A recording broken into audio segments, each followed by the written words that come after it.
Hello everyone, how are you doing? I know these are tough circumstances, so that question may be one that you won't answer with an enthusiastic tone in your voice. I know that. One of the things that this situation is doing, which is a positive thing, it's making people think about what services they can offer, how they can help people. You know, if they're fortunate enough to have something that can help others, then they're doing it, or they're thinking, how can I use the services that I usually offer but now can't? How can I help this situation that we're in? And for me, I guess it's good for me because I use computers, I do graphic design, I do social media, do IT stuff, so that is a very remote thing. It can be done remotely, and I was thinking, I want content so that people can listen to it, so if they're at home self-isolating, they won't get too bored. And so I realised that I could do podcasts. It's not that much effort required for these, and you can just sit, relax, and listen to what I have to say. So for the first podcast, I thought I'd go through my coming out story because I think it's important for so many people in the closet and out of the closet to be able to hear these stories, get to share them. And whether this helps someone come out of the closet, whether it doesn't, I don't know. But anyway, my coming out story, well, it all began when I was very, very young. It was when I was in primary school, which was when I was aged 6 to 11.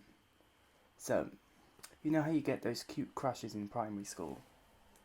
That girl would be cute to date, or I wonder what this girl would be like to date. You know, you get the sweet, sweet little crushes.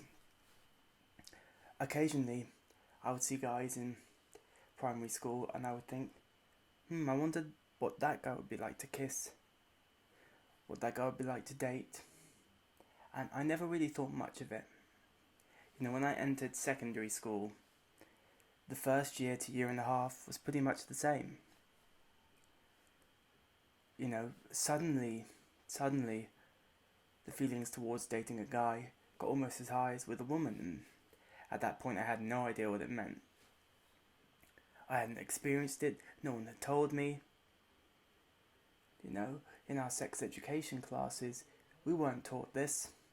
We were taught about men and women, and sex, and having a child, and nothing involving men and men, women and women, involving men, women, and other men.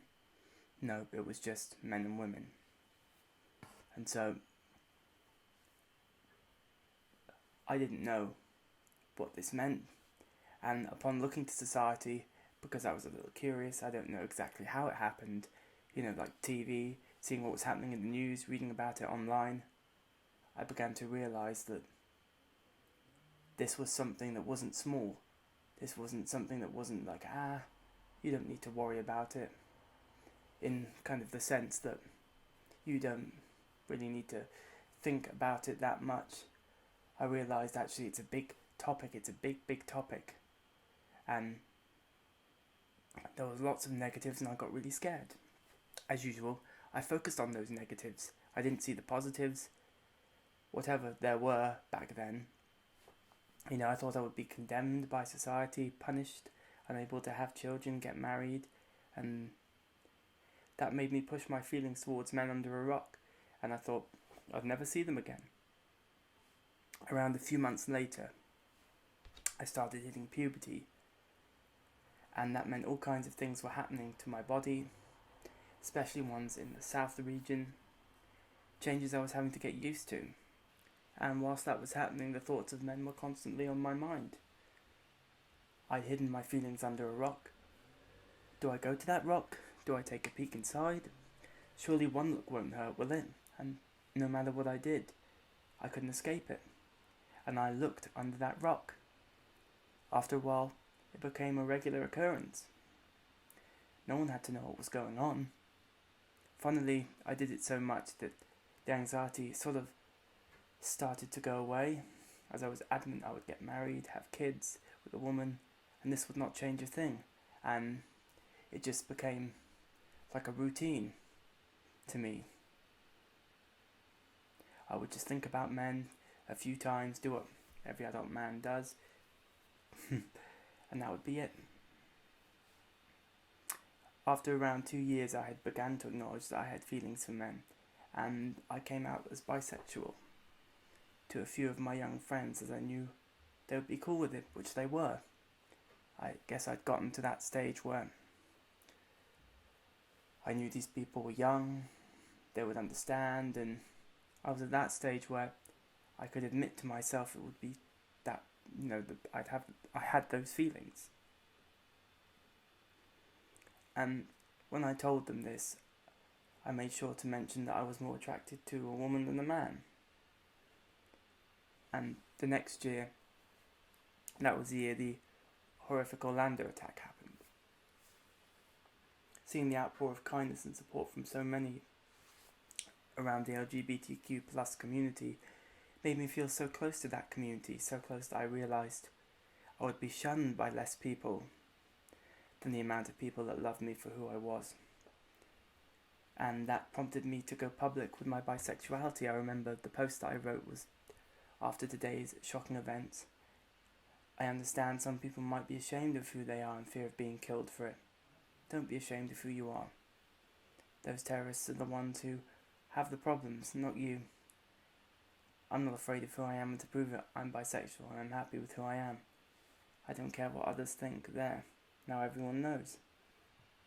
Still, I was telling people that I was more interested in women than men. For around a year, nothing changed. There were only a few people that were a bit shocked by this news and didn't quite know how to take the news. Luckily, most of the people were accepting of it. Anyway, it was during the summer of the following year that I met someone online, and we seemed to get on really, really well. We liked each other, and he was just a sweet, kind, beautiful person, and seeing his smile just lit up my day. And it was around a month into this that I began to experience something strange. I began to have these weird feelings.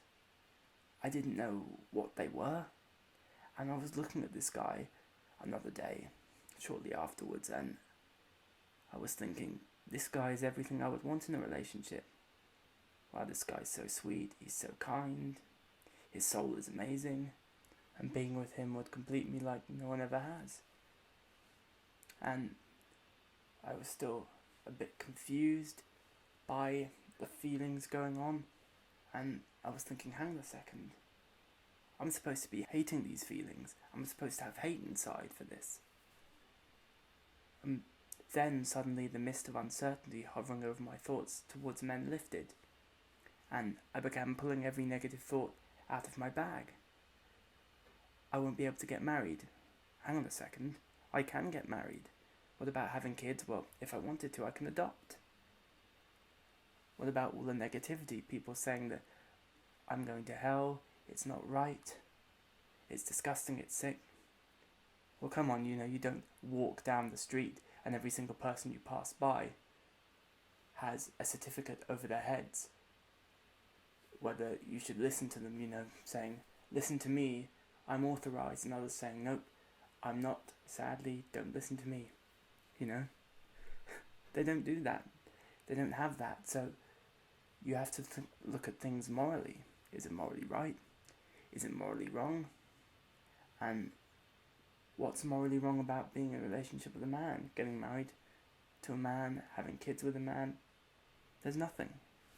And so that's when I realised that I was more interested in men. Sadly, the relationship didn't work out. That's fine, because it made me realise who I am. And that meant that I could stop living a lie. I could stop telling myself something that wasn't true. I could actually start living my life. And that was good, because I was listening to my heart now instead of my brain.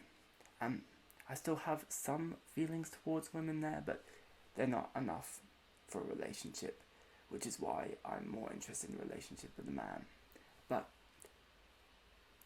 some people use labels, some people don't. It's really who you are, how you feel, what's best for you, what's comfortable for you.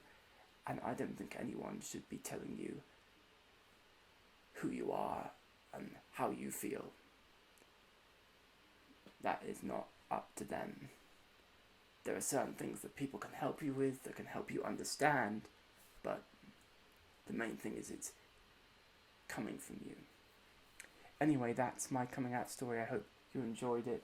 I know that you're probably looking for as much entertainment as you can get stuck inside.